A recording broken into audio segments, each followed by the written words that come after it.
Welcome to our channel. Today we how to back up your SEO content using Google Drive step by step clearly.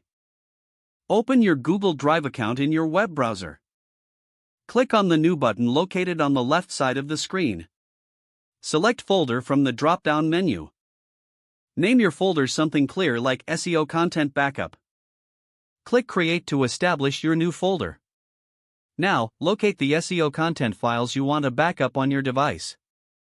Select the files you wish to upload by holding down the Control key and clicking on each one.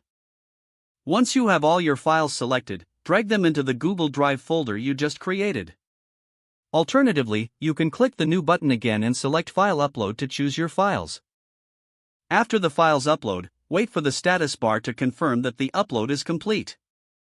To ensure your files are organized, consider creating subfolders for different topics or dates.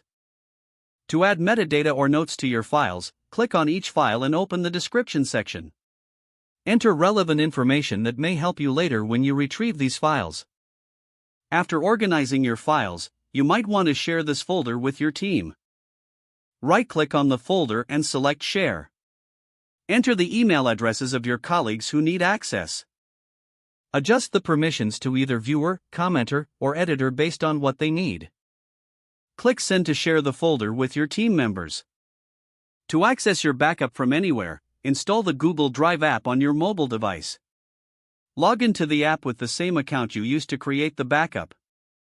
Regularly update your backup by repeating the upload process as you create new SEO content.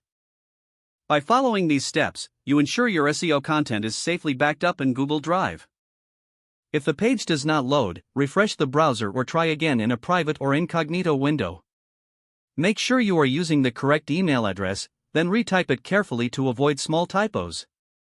If your password is not accepted, use the reset option and create a new strong password you can remember. Check your spam folder for verification or security emails, then complete any requested confirmation steps.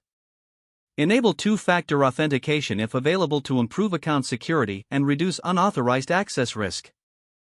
After signing in, review your profile details so your contact information and settings are accurate and current. Don't forget to like this video and subscribe to our channel for more step-by-step tech guides.